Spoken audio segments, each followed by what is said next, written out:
Olá, estamos de volta a mais um episódio do Conselho e Conselheiros. Hoje, um episódio muito especial, uma mulher incrível e uma grande executiva, que eu tive o prazer de trabalhar na Microsoft. Glauco, você sabe de quem que eu estou falando? Sei sim, vou anunciar em breve, mas é uma honra poder conversar com ela aqui, Tânia Consentino. Hoje ela é VP Latam de Cybersecurity Sales na Microsoft, vendendo o nosso peixe por aí para todo mundo, mas tem uma carreira brilhante e muito sucesso que a gente vai explorar aqui, né, nesse nosso bate-papo. Tânia, muito obrigada por ter aceito o nosso convite e vindo conversar conosco aqui hoje. Obrigada, Nick. Obrigada, Glauco. Prazer enorme estar aqui com vocês. Uma honra, na verdade. Não, com certeza, assim, a gente consegue ver em você um pouco da nossa carreira também. Área técnica, pré-vendas, vendas, você já está como CEO, eu ainda não estou, né? E ela já está na segunda jornada como CEO, e outra coisa em comum que temos, conselheiros, né? A gente vai conversar um pouco sobre essa jornada, sobre você e a sua carreira. É isso aí. E, Tânia, para falar um pouquinho de quem que é a Tânia, conta um pouco da gente, a Tânia fora do Tânia corporativo. Tânia Cosentino, casada com o Carlos. Carlos é um colega de faculdade. Ah, vocês se conheceram A gente na se conheceu na faculdade? faculdade. Então, eu sou uma técnica raiz, já comentei com vocês. Eu comecei minha carreira e comecei a trabalhar muito jovem, aos 16 anos.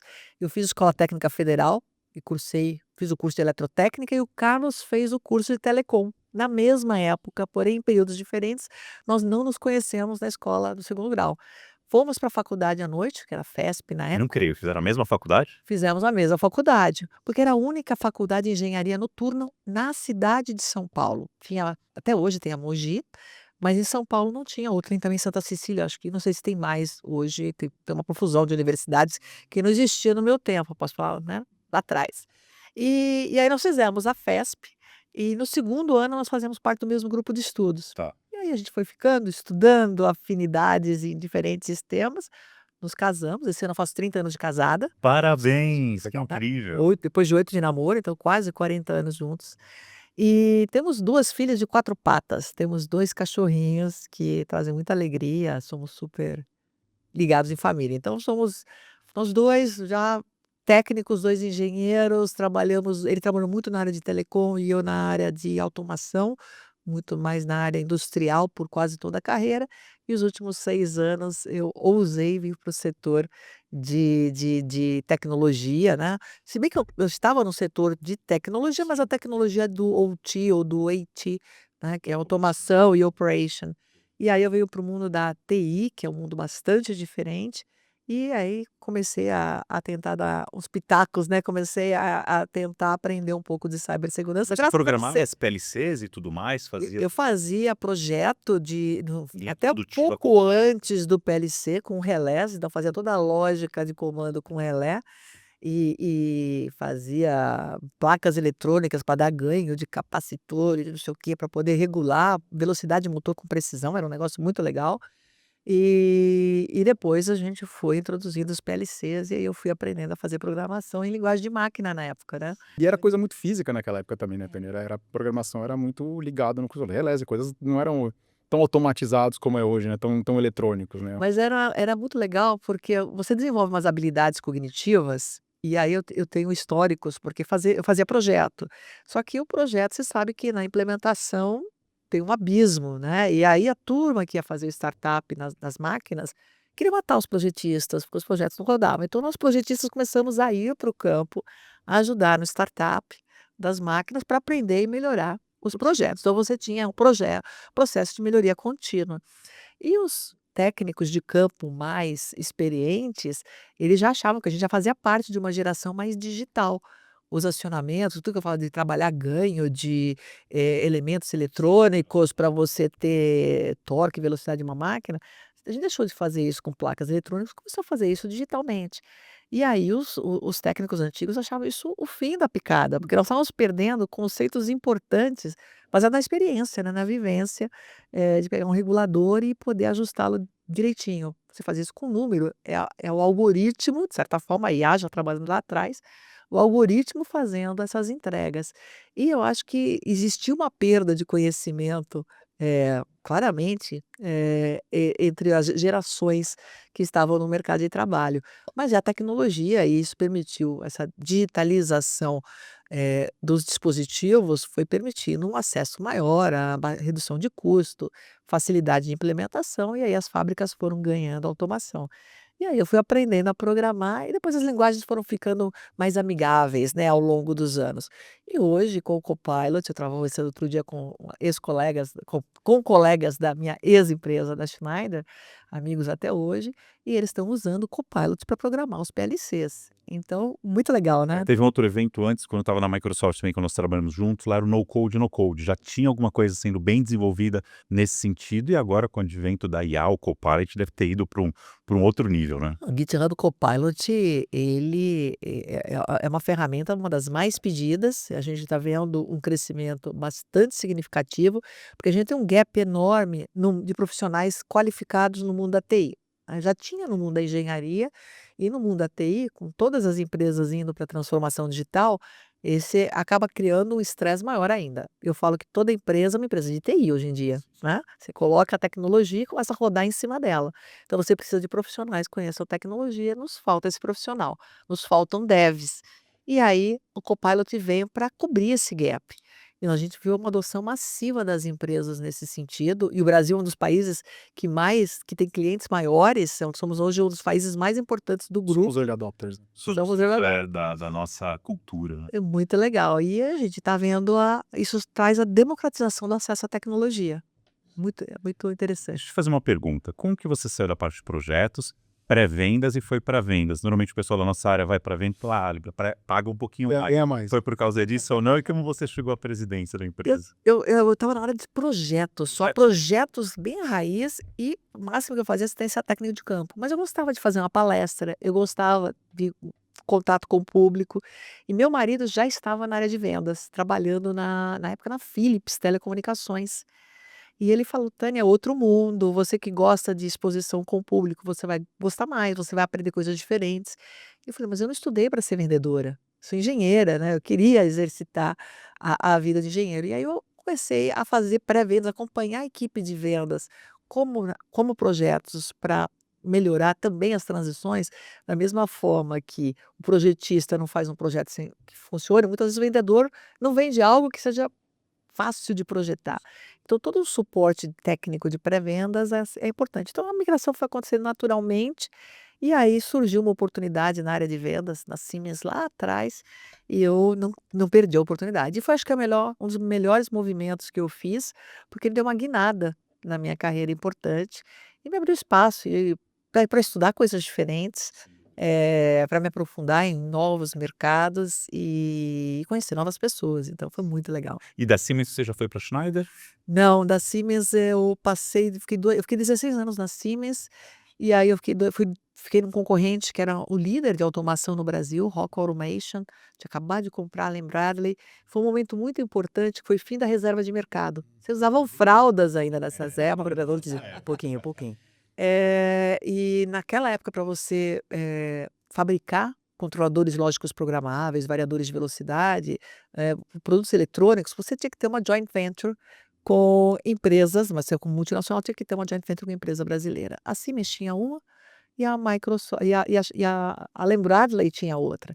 Então, naquele momento que eu vou para a Rockwell tinha acabado de comprar a Allen Bradley, mas estava também nesse momento de desintegração da empresa brasileira e da entrada da própria Allen Bradley. Então, foram 2 movimentos de transformação de empresa muito grandes ao mesmo tempo, e eu entro nesse momento. Então foi uma experiência muito boa, foi curta a experiência, só 2 anos, mas me trouxe algo que eu buscava, que era a diversidade cultural, que eu trabalhei numa empresa alemã, muito alemã, por 16 anos, cheia de processos, e eu migro para uma empresa, americana, que tinha uma pegada brasileira e estava querendo colocar processos, querendo se transformar naquele momento. Então, do ponto de vista cultural, para melhorar o idioma inglês, porque eu falava alemão na Siemens na época. Du spreche Deutsch?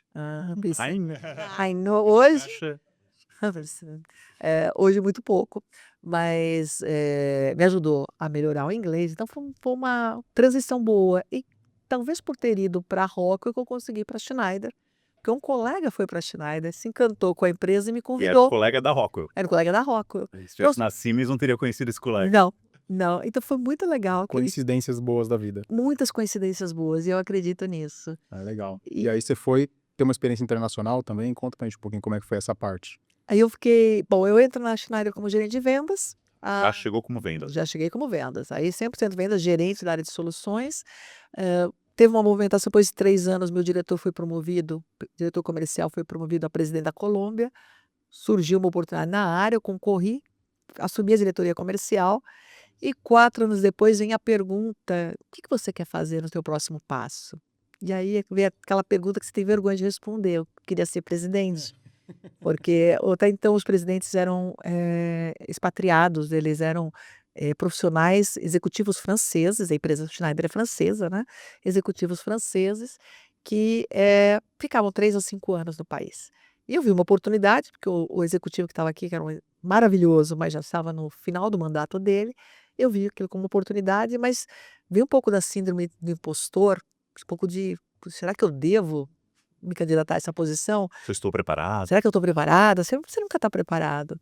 E por sorte estava com um coach naquele momento, um coach executivo que a empresa tinha oferecido, e a coach me ajudou a estruturar o pedido, me ajudou a estruturar aquela autoavaliação que sempre é importante para a gente saber quando vai dar um próximo passo, o que está faltando para eu me preparar. E aí surgiu a oportunidade de morar fora do Brasil, porque assim, eu sou uma pessoa muito operacional, muito mão na massa.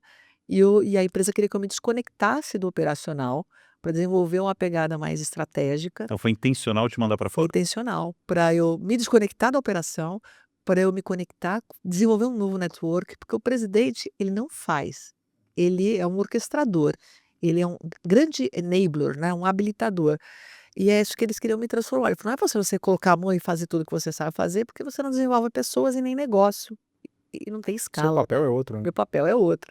E eu tinha que aprender esse papel. Aí eu fiquei 1 ano trabalhando em Paris, fiquei 6 meses sem o meu marido, porque ele estava terminando o MBA, ele estava numa empresa, num processo também de fusão e aquisição bastante complexo, então ele ficou no Brasil, mas depois no segundo semestre ele saiu da empresa e aí ele se juntou a mim. Ele conseguiu passar Conseguiu passar o final. finalzinho do segundo semestre. E você comentou com a gente que lá foi o seu primeiro contato com o conselho, foi isso? Aí eu tive contato com o conselho, foi o meu primeiro contato com o conselho da empresa, com toda a diretoria, né, eu conheci alguns executivos, tomadores de decisão para aquela posição, todos os BRICS, a decisão era dentro da diretoria e eventualmente com a aprovação final do conselho, e aí eu tive a oportunidade de conhecer alguns membros do conselho lá. E Foi a como que primeira. você fez essa tradução, né? Você comentou executivo, indicadores, tendências de mercado. Quando você vai falar com o conselho, você vai falar de visão de mercado, macroeconômico. Como que foi esse preparo? Foi a coach que te ajudou? Como que foi essa jornada?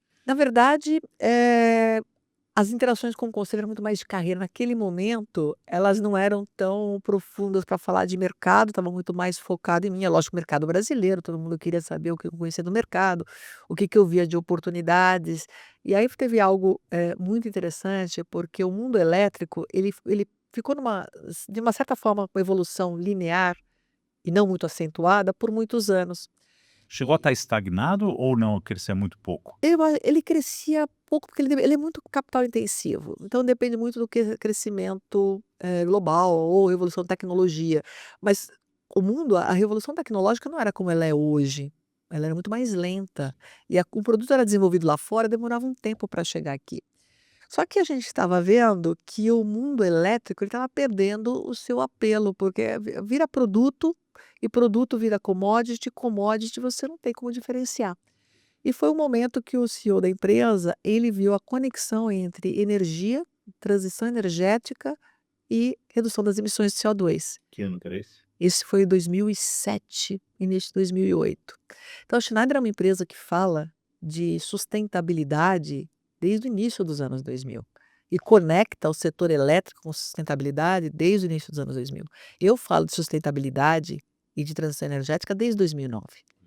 Então, muito antes, não existia o termo ESG, e a gente já trabalhava esse termo. Então, o presidente da empresa querendo gerar valor, porque esse é o valor do conselho e do presidente, geração de valor para perpetuar a empresa, né? E a gente vê que empresas hoje, elas têm ciclos cada vez menores. Não, a gente fez uma Schneider, é uma empresa centenária, né? É uma empresa centenária, mas a gente viu empresas centenárias virarem pó. E a gente vê a cada 10 anos, metade da S500 some, né? Então, tem uma disrupção bastante interessante que se você não enxergar, a tua empresa não importa a longevidade dela. E aí vem aquele lance, Peter Diamond fala, é melhor você criar a disrupção do seu negócio, Do que ser esperar que o terceiro faça e você vai ter que correr atrás. O Simon Sinek fala também, não é disrupção, mas da tua existencial, fugiu a palavra E agora, falando de propósito, de propósito, e quando ele quebra, assim, eu achei que minha empresa nasceu para fazer isso. Você pode transformar toda a tua existência em uma nova existência, porque senão o mercado mesmo vai te forçar a ficar fora dele. exato. E quando eu entro na empresa, ela era líder global em distribuição elétrica. Quer dizer nada, né? Não atrai talentos. Aí você não tem appeal. vai concorrer com talentos com o Banco Itaú, vai concorrer com talentos com o grande banco brasileiro, com o grande banco global, com a Microsoft, com a Accenture.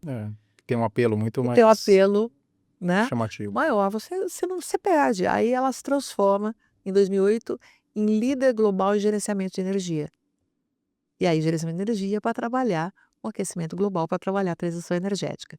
Se você muda o propósito da companhia, você cria toda uma nova, redefine a missão em função disso. E aí foi uma conversa interessante com os altos executivos, porque tinha que mudar totalmente o mindset das pessoas, né? Então foi um momento muito legal, de muito aprendizado. Lembrei, flexibilidade existencial.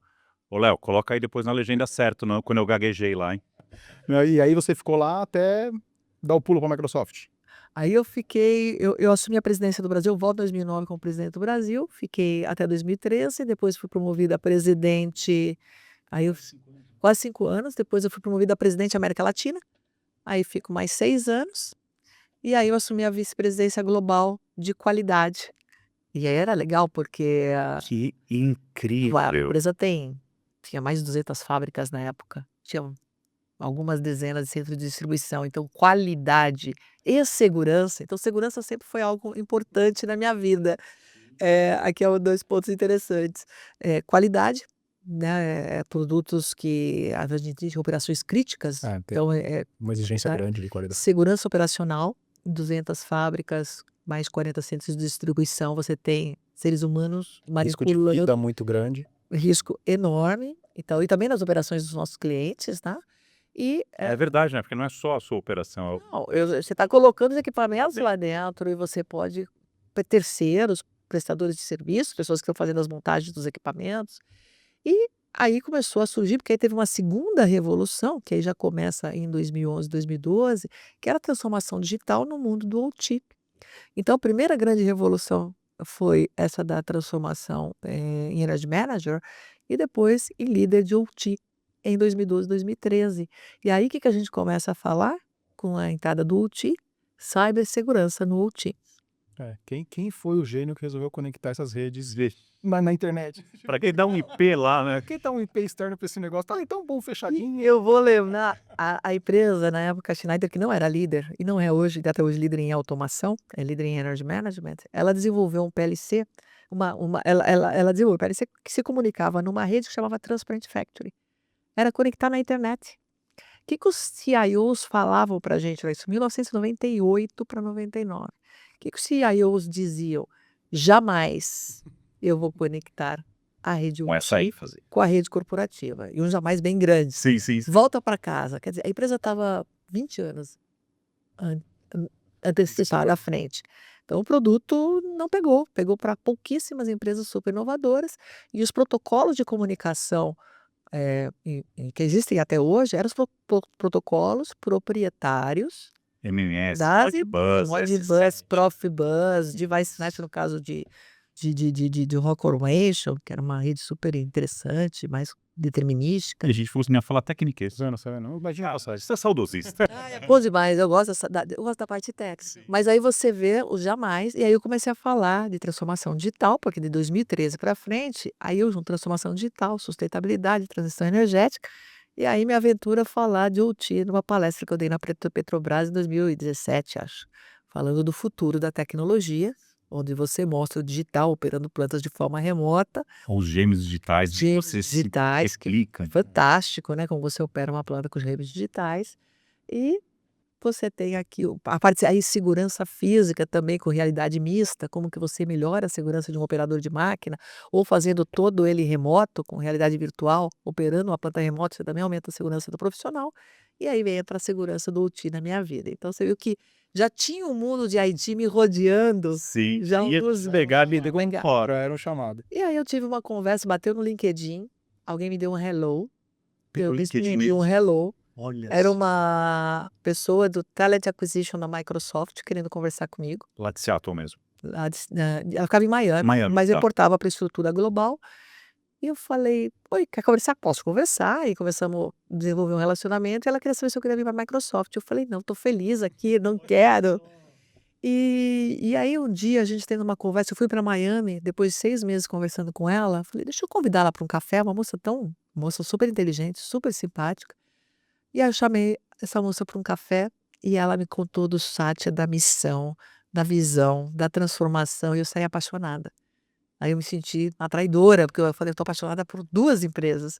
E aí não teve jeito, a Microsoft me pegou e aceitei, isso foi final de 2018 e janeiro de 2019 eu me junto à Microsoft. Para mim a jornada foi um pouco parecida, porque em 2017 a Dina Marie, um beijo enorme para você, assim, foi o primeiro processo seletivo que eu me senti como executivo nessa jornada, e a abordagem dela foi essa, assim: "Olha, eu quero compartilhar com você o projeto, vamos falar do projeto. E aí depois, se você gostasse, a gente se entende, né." E foi muito bacana, porque quando eu conversava com alguns amigos, esses nem devem ser tão amigos, mas eles falavam assim: "Você jogou sua carreira no lixo, o que você vai fazer na Microsoft? Não entende nada de cibersegurança." Mas eu falei: "Eu tô Problema pra gente. só gera problema, né."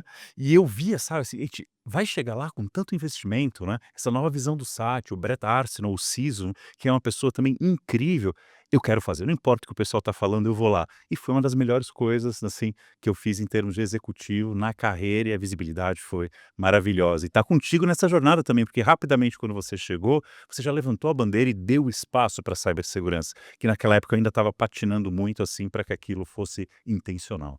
É, naquela época eu era incapaz de entender todos os acrônimos e as terminologias, mas também naquela época eu já falava disso, e era uma preocupação da empresa. Porque aí foi curioso, né, quando eu fazia projetos, por exemplo, na indústria petroquímica, e já havia o índice de ataques cibernéticos no OT, na área de energia e infraestrutura, então esse Gerava aparato operacional, né. exatamente. Aí você fala: "Você quer ganhar o quê?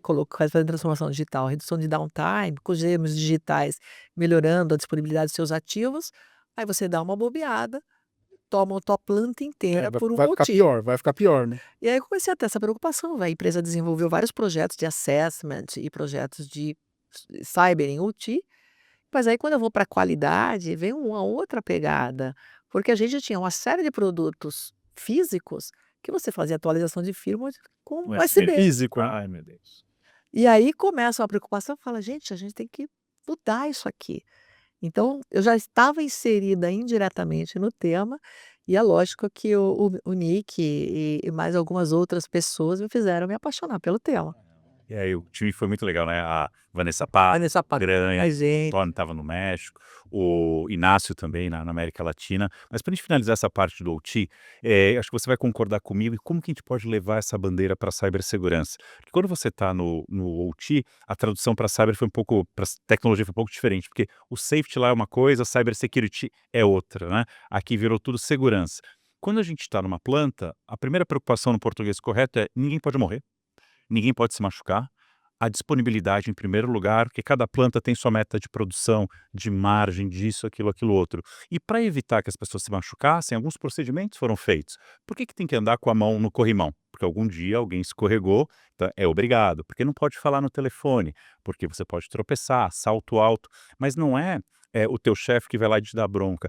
Tem um autocuidado entre todos para que esses processos sejam seguidos, que eu acho maravilhoso. Ou o general manager da planta, minuto da segurança, e a segurança física, né? Olha, pessoal, quero reforçar que o procedimento é esse. Infelizmente aconteceu esse incidente. Para não acontecer mais, a gente diminuiu a velocidade da via, coisas desse tipo. Podia ter mais um minutinho da cibersegurança ou não? Ou ter mais processos para cibersegurança na O que você empresa? mencionou agora é cultura. Eu Cultura. trabalhei em fábrica no tempo que eu entrava nas fábricas, né, eu fazia um projeto, eu entrava na fábrica, às vezes de saia, de sandália, De salto, de salto, de bolsa.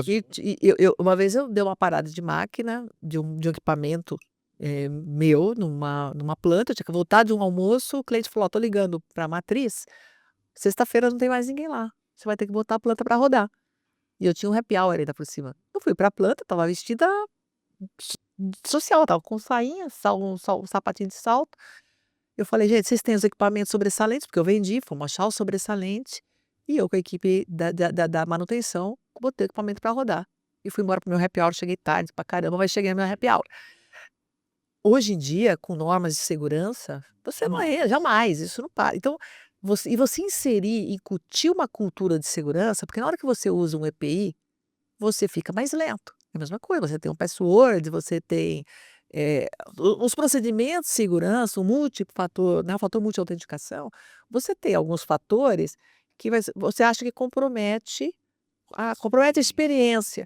Meu amigo, você falou, você tem que fazer escolhas. Entre experiência e segurança, eu não faço escolha. Entre produção e segurança, eu não faço escolha. A escolha, mas em um certo tempo, a escolha era a produção. Então, aí quando você insere a cultura de segurança na empresa, você cria os rituais. Aí o ritual é o 1 minuto da segurança. O ritual é fazer campanha, e eu lembro que numa das fábricas, a gente fez uma campanha com os filhos, pedindo para os pais vestirem EPI. Olha só Eu que quero que você volte bem bacana. para casa. Então, o que que eu preciso fazer para que os filhos venham pedir para os pais? Porque hoje, quando a gente fala de cibersegurança, principalmente com a IA generativa, invadiu até a tiazinha. Até minha tiazinha pediu para fazer poesia para minha mãe no ChatGPT. Então, até a tiazinha que não tem ideia dos riscos vai fazer um negocinho. Então, por que que a gente não educa todo mundo e cria uma cultura de cibersegurança, não só dentro das empresas, mas dentro de casa também? Sem Eu dúvida. acho que é uma via que tem que ser retroalimentada de uma outra forma, né. Quando você fala de segurança física, você tem um dano muito claro ali, que é a vida. Você consegue fazer um link muito forte. As pessoas ainda não conseguem fazer esse link com as questões cibernéticas, as questões digitais, assim. É fraude, é um hackeamento de conta, é uma indisponibilidade, mas ainda não tem esse apelo tão forte, né. Mas a criação da cultura, ela acaba sendo algo fundamental, que cada vez mais tudo está conectado, cada vez está tudo mais digital. Agora vem os autônomos, carros e coisas autônomas que agora vai aproximar mais da questão da questão física, né, assim, aí você vê outro dia eu estava vendo um vídeo de um colega que postou, de 2 situações onde o carro autônomo se envolveu num acidente. O primeiro foi ele pra salvar uma vida. Assim, ele estava andando, um cara caiu da Eu calçada, vi ele isso. bateu de frente com outro carro, porque ele queria preservar a vida. Ótimo. O outro ele não reagiu. E aí o motorista Ele pegou e puxou conseguiu e desviar por bateu na parede pro canto, porque o carro autônomo falhou naquele negócio. Então, assim, tá se aproximando mais, que a necessidade de ter essa cultura vai se tornar cada vez mais latente, mas é um desafio muito grande. Aí eu acho que a outra via, que é conectar com como que as empresas, na verdade, né, como que as pessoas podem tornar os funcionários pessoas bem conhecidas com uma cultura de segurança, que ela se beneficie fora da empresa, e que ela leve essa cultura de segurança para sua casa, para sua família, para a escola dos seus filhos. Acho que é uma via de outra mão, né, que a gente vai ter que começar a desbravar e intensificar cada vez mais, né. Qualquer empresa tem que trabalhar cultura de cibersegurança, tem que ter lá segurança física e cyber como prioridade, tem que trabalhar a cultura e tem que trabalhar a educação. Na última empresa que eu estava, a gente conseguiu conectar esse mundo com uma coisa legal que foi tinha um vídeo institucional de quando faziam palestras físicas no local, de saída de emergência. "Ó, aqui tá a saída de emergência", luzes e tal, a gente conectou isso a um vídeo de segurança cibernética.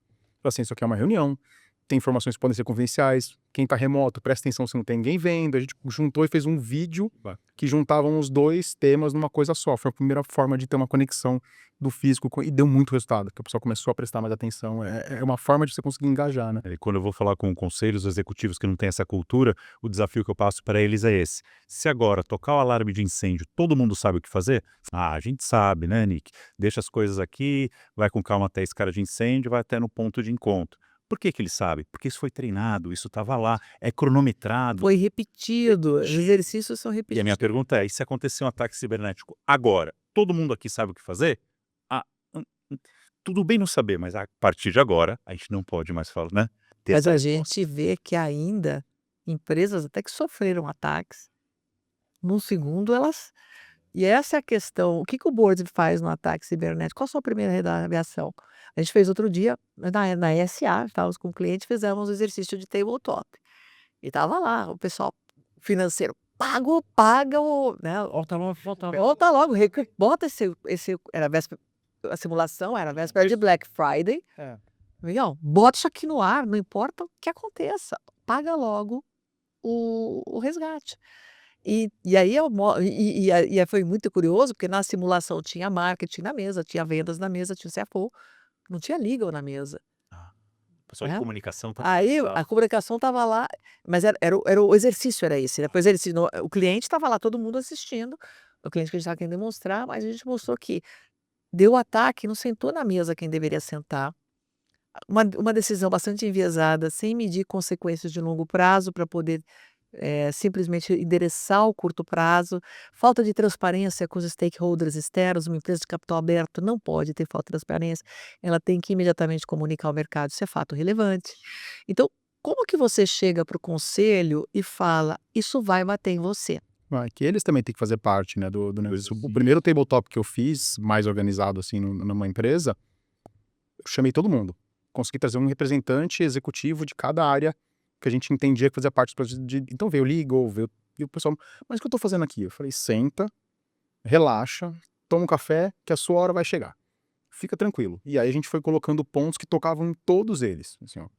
E aí, o recursos humanos, agora temos que conversar com as pessoas, com os funcionários, falar que tá todo mundo ruim. O comercial, o seu cliente vai te ligar, não vai ligar pra mim. Ele vai ligar pra você, porque tá com foco que esse negócio não tá funcionando. O jurídico aciona o seguro cibernético, lembra que a gente tinha? É sua responsabilidade. Então, assim, a gente conseguiu, que a pessoa falou, putz, realmente, agora a gente tem que fazer parte desse negócio. Mas não dá pra escrever um playbook. Acidente cibernético a gente sabe, cada um é diferente do outro. Mas minimamente a pessoa estando ali, já tendo feito alguma participação, ela já vai saber melhor se portar naquele cenário. Mas é uma jornada que as pessoas não entendem, a falta de cultura. Assim, é brigar porque todo mundo fala de segurança. Assim, nos meus últimos anos, eu passei a brigar para não falar de segurança. Eu queria que os VPs, os diretores, falassem, fala você, eu te treino, você fala. Porque é muito mais legal, o seu funcionário vai dar muito mais bola ouvindo de ti do que ouvindo eu falando. Mas as pessoas não têm não se sente confortável, não se sente no papel dele. O profissional de segurança também quer palco. Aí ele quer falar porque ele quer aparecer. Então a gente critica os profissionais de segurança também frequentemente, porque não é esse o papel, a gente é bastidor nesse sentido. Tem que fazer com que a mensagem se torne algo realmente da cultura da empresa, né? Mas é uma jornada, acho que a gente tá a gente que é mais velhinho de mercado, já viu, já foi muito pior. Já foi muito Agora a pior. gente tá com muito mais recurso, com muito mais apelo. Os conselhos estão já falando mais desse assunto também, né? É uma jornada que a gente está cumprindo. Antes de falar da Tânia como conselheira, como você daria uma sugestão aqui para a nossa audiência para se comunicar com um conselho para buscar os investimentos? Que não seja um techniquez, seja um linguajar de risco, cenários de exposição. Qual a dica que você Eu acho que você usou a palavra-chave. O conselho, ele geralmente é um público diverso. Porque o que a gente quer dentro de um conselho são pessoas com experiências diferentes, que possam olhar tendências, que entendam, é lógico, um pouco o que entenda o negócio core daquela empresa, mas com experiências diferentes, com vivências diferentes, para que a gente possa desafiar a estratégia. E o conselho não está lá para executar o dia a dia e nem para ser, né, o torturador do CEO. Também o conselho é o habilitador do CEO. Sem Quanto melhor dúvida. funcionar esse conselho e melhor for a relação dele com o corpo diretivo da empresa, porque a gente vê muita gente que coloca uma barreira, não conta para o conselho, ou não conta. Isso é horrível. Então, é muito legal quando você vê uma sinergia bacana entre diferentes níveis da organização e o conselho tem abertura para penetrar nesses diferentes níveis. Então, eu acho que essa é a primeira coisa. E o conselho, ele precisa ser curioso sobre o tema, então ele tem que abrir a agenda, e quando a gente fala em risco cibernético, já foi apontado sucessivas vezes como um dos maiores riscos para o negócio, então segundo o Fórum Econômico Mundial, está entre os top riscos de negócio. E o conselho tem que tratar dos top riscos. Então, isso aqui está no risco lá em cima na sua matriz. Qual é o impacto? Então, isso aqui tem que fazer parte, não é só simplesmente fazer um check in the box. Eu tenho que saber como que a gente está, como que está minha resiliência, como que está meu acesso, como eu estou comparado com os meus pares. Eu estou gastando muito ou pouco? Estou gastando muito. Mas está gastando bem? Né? Até você tem que gastar muito. Mas o que adianta você gastar muito e você gastar mal? Você está entendendo no que você está gastando? Você está protegido de verdade? Você fez esse exercício? Ouvi falar num tal de exercício de simulação, tal do tabletop. Vamos fazer um exercício para a gente, cada um entender o seu papel e não na hora da crise ficar batendo no corpo da direção da empresa, que já vai ter uma pressão enorme. Então, esse é o lado que eu acho que o conselho ele tem que ser empático e aberto a aprender. Não precisa virar técnico, porque eu que estou na área há 6 anos, é difícil, gente. E aí o CISO tem que ser uma estrela, porque é muito especializado. E é lógico que o especialista gosta de mostrar conhecimento. Mas aí, se ele quer apoio, ele tem que descer do pedestal e tem que falar numa linguagem de negócio. Então, pessoal, você tem uma fábrica, tua fábrica vai parar. Você não vai conseguir emitir uma fatura, você não vai pagar um fornecedor, você não vai pagar teus funcionários. Tem instituições que ficam paradas semanas, Então, eu, né? eu falo que o cibernético ele não é um risco para a empresa, ele é um vetor. A empresa deixa de atender o cliente, fica indisponível, não emite uma nota fiscal, não paga um salário. O cibernético está ali por trás, foi ele que causou aquilo. Assim, criar essa conexão é o que faz com que o executivo que não é especialista consiga entender daquilo que a gente Mas está pode falar. mais, porque aí você chega no CFO, eu falei que a gente tem que ganhar o coração dos CFOs. Tá. Porque você parou de faturar, você parou o teu negócio parou. Ótimo. Não é ótimo, né? Mas essa é a verdade. Estamos entendidos. Estamos entendidos. Mas você é uma empresa de saúde. Aí começam a ter compromissos de riscos humanos, vidas humanas. Você é uma empresa de energia e você pode ter uma paralisação do fornecimento de energia para toda uma região, que traz outras, né, complicações. Você pode ter tido vazamento de dados sensíveis. Os países têm regulamentações sobre proteção de dados e as penalidades são altíssimas. E você vai perder. Então, você parou vamos dizer que não teve nenhum compromisso com vida humana. Ótimo. Você vai ter um prejuízo financeiro pela sua parada de operação. Você vai ter uma penalidade importante em função de, sei lá, afetar a lei de proteção de dados no Brasil, e quem sabe se você é uma multinacional em diferentes países, e fora a credibilidade Reputacional, né? reputacional, que aí é o intangível que não tem Aí eu valor. acho que entra a questão da quantificação do risco cibernético. A gente sempre já fez na segurança há muito tempo com a questão de continuidade de negócios, né? Que é conseguir trazer essa visão da quantificação para os demais tipos de incidentes, né? É muito difícil. Mas é uma disciplina que faz com que você consiga tocar o coraçãozinho do CFO de uma forma mais clara, né? Porque para ele, enquanto estiver falando sem números, ele não vai te entender. Talvez o cara de negócio entenda, mas o CFO mesmo não vai te entender, ele não vai te suportar para poder fazer o investimento que precisa. Você tem que ajudar. E o CISO ele tem que agir como uma pessoa de negócios. Eu tenho que ajudar o CFO a comprar o meu problema e ele me ajudar. E tem um outro viés que eu vejo, porque uma coisa é o ataque cibernético, o sequestro de dados, e isso pode phishing aí predominando, né, porta de entrada. Mas tem um lado também de vazamento de dados por descuido da operação. Então eu estou lá com o meu pessoal despreparado, eu não fui invadida, mas alguém de má fé ou alguém por desconhecimento, porque todo Uma mundo. planilha no WhatsApp do grupo, tem integrante que não está mais na empresa, coisa simples, né? Exatamente. E aí você não é uma empresinha só no Brasil, você é uma empresinha multinacional que não tem só LGPD para prestar contas, você tem regulações de diferentes países. Então as preocupações que a educação do board, a educação da diretoria, do mal que pode fazer uma planilha Excel que está guardadinha na máquina de alguém, né? Por isso que a gente fala tanto da promoção de nuvem. Hoje a gente está trabalhando muito, a Microsoft ela criou o conceito, o programa de Futuro Seguro, né? Iniciativa Futuro Seguro, e tem uma das iniciativas que é o seguro por design. O negócio, né, todas as nossas soluções de software, elas vão Pensadas desde o seguras. início. Isso, exatamente. E aí, de novo, Segurança, compliance e privacidade, por design. por design, exatamente. E aí a gente tenta fazer uma planilha Excel hoje, um Word, você vai ver que o documento se autoclassifica imediatamente como alta prioridade. E nem necessariamente, ele já se classifica, default. Eu estar fazendo uma coisa da minha reforma de casa, mas você classifica ele mais baixo, porque no volume, na era da IA, Entendi, você com vai o volume de dados que a gente trabalha, se for acreditar no humano, que o humano vai classificar tudo adequadamente, a gente não dá conta. Então, tudo nasce meio zero trust, tudo nasce categorizado no mais alto risco, e se você fala: "Não, esse documento aqui é o documento da planilha de vacinação dos meus cachorrinhos", eu posso baixar o risco. E aí eu baixo o risco. Porque a gente precisa garantir que a porta de entrada continua sendo humano, um erro humano. Então a gente tem que garantir que o humano está devidamente suportado para ele errar menos. Eu acho que a tecnologia ela consegue trabalhar muito bem a questão do erro humano.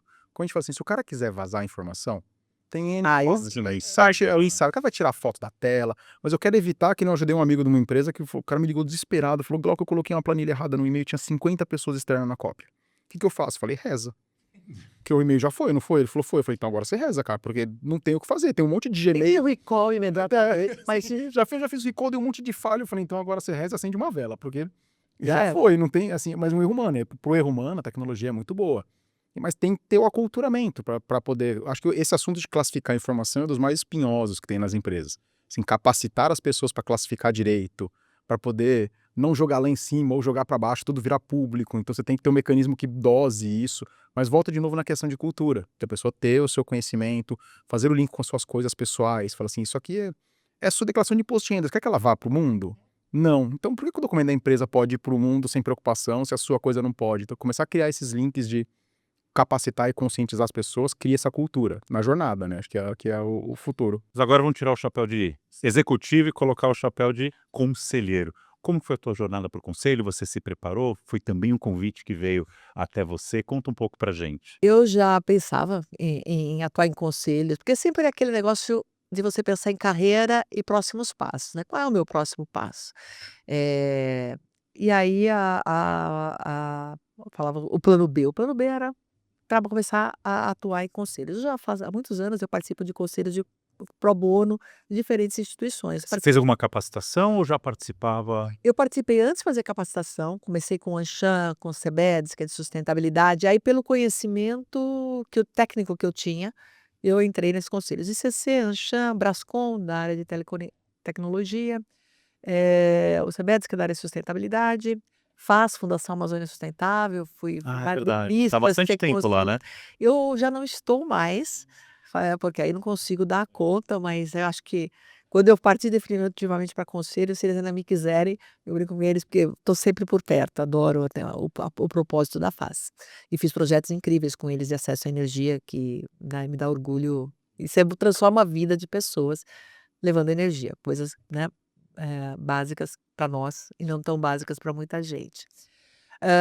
Mas aí em 2015 eu fiz um curso de preparação para conselho, conselheiras, porque a gente fala que faltam mulheres no mundo de tecnologia, faltam mulheres na engenharia, mas faltam mulheres em conselhos. O mundo de conselhos, ele é um mundo quando eu falei no início que a gente precisa de um conselho multidisciplinar, porque esse é o valor, é diverso em gênero, diverso em formação, e a gente vê ainda muito conselho de pessoas com o mesmo background e gênero masculino e homem branco, né, predominantemente uma certa faixa etária, homem branco, nada contra, mas a gente precisa trazer mais diversidade para esses Ou até a conselhos. carreira, tem que ser um SEO, tem que ser um SFO, tem que ser um SEO e tal, mas já tá um pouco diferente, né? Tá melhorando. É.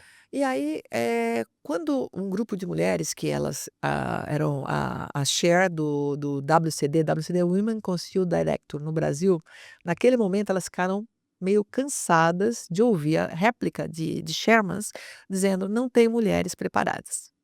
Ninguém nunca pede o certificado de EBGC, né, Que tá lá na para o gaveta do homem, homem, né? né, Maria nunca fez o teste, mas para as mulheres não tem mulheres qualificadas, não tem mulheres qualificadas. Eu falei: "Então deixa comigo, nós vamos montar um curso de conselheiras", e montaram, e eu fui a primeira turma do Essa que era grupo de da conselheiros. Sampo ou não? Ele era antes da Sampo e agora tem o curso de conselheiros pela Sampo, Que legal. né, essa a escola que eu fiz já não existe mais, mas tem o curso de conselheiros Cris pela Achê, né? Não. Cris Achê tá lá, mas na época era Ana Paula Chagas e Mariane Coutinho, que saíram uma a uma. Eu lembro que eu recebi um e-mail da Ana Paula me convidando para participar do curso. E eu falei: "Faço ou não faço?", né. E foi muito legal ter feito, era um curso só com mulheres, acho que éramos em quase 40, e foi um ano de treinamento. Foi muito legal e por vários aspectos, né, esse grupo de mulheres é super unido até hoje. E com uma força, um apoio, a gente vive a sororidade. E aí saíram outras iniciativas, esse grupo aí cresceu, aí o treinamento foi para São Paulo, o próprio IBGC tem seu treinamento. Aí essas mulheres promovem mais mulheres em conselhos, então o IBGC já tem uma série de mulheres devidamente preparadas e graduadas, vamos dizer assim, para poder participar de conselho. E depois esse grupo, aí liderado pela Mariane Coutinho, elas criaram o Conselheira 101, que é trabalhar mulheres pretas, porque o que a gente tinha de população eram mulheres brancas. Somos poucas ainda, mas eram só brancas. Então, pegaram, estão fazendo um trabalho muito bonito também para mulheres pretas. Então, aí eu fiz essa Mas preparação. também faz parte do Diversity on Board da Andrea Mazzano. Já participei de atividades com ela, não faço parte. Faz parte, só algumas Não faço parte, atividades. mas eu já Porque eu vi participei. sua fotinho lá no... É, que eu participei de um evento organizado por ela, que foi só pela organização, é. Então, Ela abriu a porta pra gente lá, né? A gente tá no Diversity on Board. Obrigado, André, e obrigado, Léo, né, que nos apresentou. não, isso eu acho super legal. Então, eu tô sempre fazendo essas conexões para que a gente mostrar que a gente tem que ser vista, né? As mulheres nós somos invisíveis, porque a gente fala, não, a mulher não é minoria na população. Ela pode ser minoria formada na TI, e isso a gente tem que mudar. Então, a gente precisa fazer chamada, fazer meninas que estejam assistindo aqui, venham para a área de tecnologia, e venham especialmente para a cibersegurança, porque no mundo faltam 4 milhões de profissionais. Mensagem dada. Tem desemprego garantido para todo Emprego garantido que ganha bem, É. né? E outra coisa que eu falo também, assim, não é para as pessoas que estão somente no início de carreira. Às vezes você quer fazer uma transição de carreira, cibersegurança tem para todo mundo, em marketing, administração, comunicação, Eu fiz cabe muito todo isso mundo. como mentoria, de trazer pessoas de outras áreas, pessoas mais velhas, de assim, putz, mas eu já tenho 15 anos de experiência. Eu falei, cara, ótimo, você sabe trabalhar. Exato. Para se relacionar com pessoas, situações de estresse. Exato, tem resiliência. Já respondi bastante incidente, falei, ótimo, é aqui que é o seu lugar. E aí dá bastante apoio, né? Eu achei essa mensagem importante, porque quando eu vim para a Microsoft, várias pessoas, porque eu estava com 53 anos quando eu cheguei na empresa, e várias pessoas, ai, como que eu ressignifico minha carreira? Porque eu acho que, principalmente como mulher, depois de 50, a gente realmente acredita que a carreira está acabada. E eu falei exatamente isso, vocês têm experiência. E se você tem experiência e vontade de aprender, tem sempre espaço. E a área de cyber, gente, eu estou aprendendo. Olha, eu falei que A italiana. eu tô aprendendo, então eu acho que basta querer aprender e não ter vergonha de falar não sei, não ter vergonha de perguntar, porque a gente precisa de mais profissionais.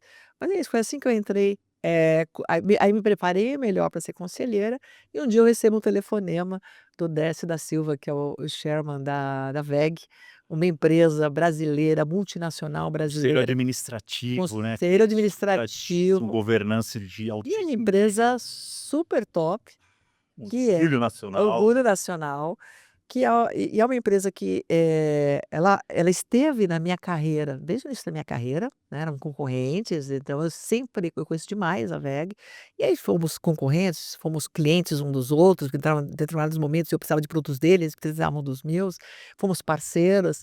E aí, quando eu saio da Schneider, deixa de ter conflito de interesse, e eu estou na Microsoft, e a WEG também tem uma pegada digital. Sim.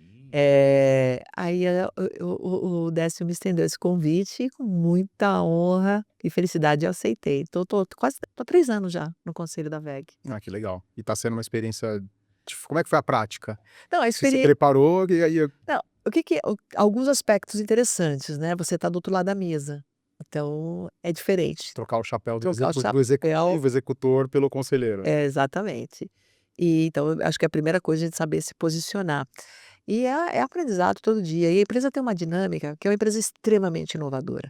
E é muito legal poder viver isso de dentro da empresa. Eu sabia porque me incomodava, né, como concorrente, mas é muito interessante ver a dinâmica, a cultura da empresa. Então, o que que é uma cultura forte? E, sobretudo, uma cultura, de seriedade. Respeito a cliente e seriedade nos negócios, que eu acho que mais empresas no Brasil poderiam aprender com essa empresa. Não, sem dúvida. A gente olha, por exemplo, as ações, que é algo que a gente vê aqui do outro lado, né, como investidor ou como brasileiro, é impressionante, né? Sempre crescendo, sempre entregando ali um valor muito alto por ação. Lá nas top 3, top 4 empresas brasileiras E não é em um ano, market assim. cap. Exato. Então, é uma das empresas mais valorizadas do Brasil em market cap. Que interessante. Glauco, temos que caminhar para o final. Temos que ir, né? Uma hora chega. Mas acho que ainda tem alguma pergunta que de conselho que a gente devia ter feito e ainda não fez. A gente falou do processo de educação, como entrou primeiro. Tá, já sei. Para os CISOs, assim, quando o CISO ou algum outro executivo, vamos falar de executivo no modo geral, vem e apresenta para o conselho um plano, alguma coisa, e você vê que a linguagem não ficou adequada, ficou muito técnica, ou às vezes não estava com benchmark de mercado. Como que um conselho, não no da WEG, como um conselho, na sua opinião, poderia ajudar esse executivo na jornada para ter um linguajar mais adequado com o negócio? Fazendo as perguntas, também tentando trazer o CISO para o lado do negócio. Eu acho que o CISO precisa se equipar com alguns dados. Eu, como engenheiro, adoro dados e estatísticos. Então, leva os dados estatísticos, vou fazer aqui a propaganda, vai no Cyber Defense Report da Microsoft, que tem uma série de dados que mostra ataques a nações, a Estado, ataques para onde está indo o ransomware. Os relatórios do Fórum Os- Econômico Mundial. Os relatórios do fórum são super importantes. E aqui tem um lado que talvez conseguir uma conversa de cyber no conselho seja difícil, mas uma de IA não. Para você falar com o CFO, porque às vezes você vai falar com o conselho uma vez por ano. Tá? O conselho precisa entender que tem que ter na agenda uma vez por ano, pelo menos para falar de cyber. Mas a diretoria da empresa tem que ter essa conversa de forma recorrente. Ou dentro de um comitê E que a o gente C comenta eu muito, dentro de um comitê talvez tenha um comitê rodando disso. de risco. Então o comitê de auditoria tem que rever cyber. Eu já estava até conversando com grupos executivos, o comitê de auditoria tem que rever o risco de cyber periodicamente, talvez trimestralmente, e aí 1 ou 2 vezes por ano, o CISO vai para o board e fala para o board.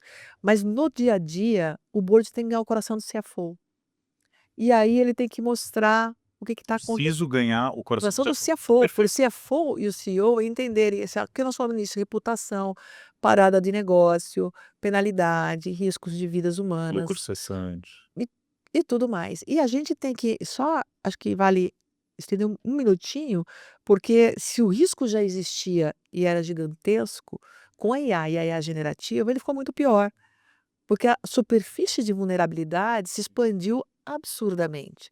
E aí todo mundo é multi-cloud, é multi-tudo, né. Então eu tenho meu ambiente on-prem com a minha agência, eu sou multi-IA, mas nem sei, sou tão multi-IA, Nem sei. eu nem sei que LLM eu estou usando. Aí outro dia estava conversando com um grupo de pessoas e não, mas o conselheiro perguntou: "Qual LLM que você usa?". Não importa para o conselheiro qual LLM que eu uso. Agora importa para a governança da empresa saber que aquele LLM que o funcionário está usando, ele está homologado, está aprovado ou não. E que os dados que aquele funcionário está acessando, porque a IA vai chafurdar tudo na empresa, e vai achar até meu imposto de renda pessoal que Tá no foi passo a passo do seu gravado e-mail, é. lá no OneDrive onde não devia estar, sem nenhum label. Então o que a gente precisa fazer é criar essas conexões. A primeira pergunta que tem que fazer, se está com um projeto de IA, e aí tem uma estatística importante, a maioria das empresas, mais de 90% diz que tem projetos de IA, e se você vai para o risk manager dessas companhias, só 1% diz que está preparado para enfrentar os riscos que a IA traz.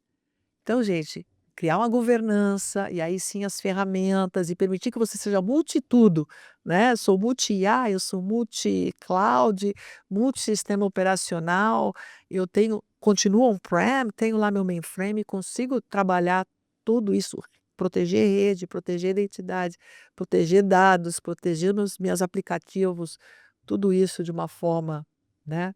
eh, Forte, né, proteger com a devida segurança e com um custo, porque os custos vão subindo cada vez mais, sendo efetivo no custo, tendo um TCO, né, o custo total, o ownership, o total cost of ownership disso sendo um valor razoável, então não olhar individualmente o que eu estou gastando, mas olhar toda o seu inventário para ver se você estava investindo nos lugares certos, ou se você não está tendo, vários produtos fazendo a Geramos mesma fios coisa. entre nessas Que tecnologias. geram os filos, geram pontos cegos, geram custos adicionais e gera uma trabalheira danada, que o CISO não faz outra coisa senão sustentar a operação. Gerenciar tecnologias diversificadas. E algumas obsoletas, né. Então, eu acho que aí o CISO ele tem que trazer esses números, e tem que fazer essas perguntas para si mesmo. Tudo bem, eu estou gastando isso aqui, eu estou seguro, você está seguro mesmo?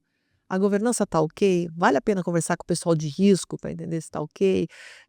Que eu tenho que treinar minha equipe aqui? E aí para treinar a equipe inteira, porque quando você fala para proteger identidade e dados, você tem que treinar 100% da sua empresa, que todo mundo que tiver acesso a um dispositivo, ele vai ter que ser treinado. Então, ou mesmo todo mundo tiver acesso à sua rede, né, você pode estar no teu dispositivo, mas está na rede. Tem os terceiros. Ah, né? E os terceiros também, quando você fala em privacidade de dados, se o meu se a minha planilha com nomes for para o subfornecedor, esse subfornecedor vazar, então Quem vai responder é você, né? quem vai responder sou eu, exatamente. Então como que você treina 100% da sua equipe, e aí você precisa do apoio do CEO, que transformação começa na mesa do CEO. Você precisa do apoio financeiro do CFO. Então acho que o CISO precisa, para essa audiência, ele tem que se desprender de todos os acrônimos XDR, CIEM e NIST, etc, os frameworks, não é nada, não é assim, essa conversa não interessa para esse nível. Você tem que falar de risco, impacto de negócio e o que você precisa. E o que você precisa é que eles sejam sponsors de mudança cultural, e aí começa por ele. Então, uma vez eu conversando com uma grande instituição no Brasil, e a gente falando de MFA, alguns executivos não tinham MFA. Aí eu falei, vai ser lindo a tua instituição ser invadida pelo presidente, né? Não pode, gente. Então, como que a gente faz? Eu tenho que liderar por exemplo. Então, eu tenho que ser impecável, eu tenho que mostrar que eu estou fazendo, eu sou tenho que ser a primeira a terminar os treinamentos de segurança. E quando eu fizer um town hall, eu vou contar da minha experiência como presidente. E foi assim que eu comecei a me envolver com cyber. Eu comecei a ler os relatórios, aí a fazer perguntas, aí eu nos town halls eu falava para a equipe, porque eu li o relatório, porque eu fiz o treinamento, porque aí eu repeti o que eu aprendi no treinamento e aprendi coisas super interessantes. Eu tenho todos os meses na Microsoft treinamentos sobre segurança e privacidade de dados. Há anos que eu estou na empresa. Todos os meses, os 220.000 funcionários têm que fazer esses treinamentos. Porque é um mundo que muda toda hora. Então, se você não tiver esse refresh, fazer um treinamento por ano, é melhor que nada. É melhor que nada, mas não vai E o deixar mundo pronto. muda de acordo com a tecnologia que a gente desenvolve. E quando você pensa em hack, todo nos segundo, hackers, com a IA, Diariamente. a turma lá, o cybercrime já movimenta 8 trilhões de dólares por ano e vai ser quase, sei lá, mais de 15, quase 20 até 2030. É a terceira maior economia do mundo, só que cresce mais do que qualquer economia. Então a gente entende que a gente está num mundo muito desproporcional e por isso a gente tem que tomar algumas medidas fortes, né? E aí uma outra coisa para empresas de capital aberto e empresas multinacionais. Empresa multinacional tem que responder a regulações de vários países do mundo. E essas regulações mudam todos os dias, porque a tecnologia não, ela está amadurecendo e aí se adapta à regulação. E você tem que atender. Então, Está listado lá fora também, tem todo, né, um outro arcabouço de regras, assim. como que você vai trabalhar tudo isso? É complexo. Por favor, então, CEOs, CFOs, deem suporte, não só dinheiro para os CISOs, mas deem apoio, sejam padrinhos, sejam sponsor dos programas de cibersegurança das suas empresas. Que incrível, Tânia, que orgulho ter você. Ótimo para fechar. Com certeza na nossa área, compartilhando o teu conhecimento, a tua experiência. A gente fica muito feliz de tê-la aqui. Cris não pôde participar hoje, infelizmente ele está, né, nessa nova jornada dele, que vai ser de muito sucesso. Estou também. torcendo por ele. Todos estamos, né? Mas ele deixou um grande abraço, agradeceu e com certeza você vai voltar e nessa oportunidade ele estará aqui conosco. É isso aí. Prazer enorme. Foi algo Obrigado. super bom Muito estar com bom você aqui. poder conversar contigo, Prazer. entender um pouco da sua história, da sua trajetória e ouvir do seu suporte para nós. Que é Obrigada, super contem importante. comigo. E vocês continuem me ensinando. Eu falei, principalmente corrigindo o que eu não sei, para não sair replicando coisas erradas. Mais uma vez, obrigado, Tânia. Obrigada. Se você quer ter acesso a conteúdos tão relevantes quanto esse, assine o nosso canal, compartilhe esse conteúdo para que ele chegue até mais pessoas e também habilite o sininho para que ele chegue para você em primeira mão. Obrigado e até o próximo episódio.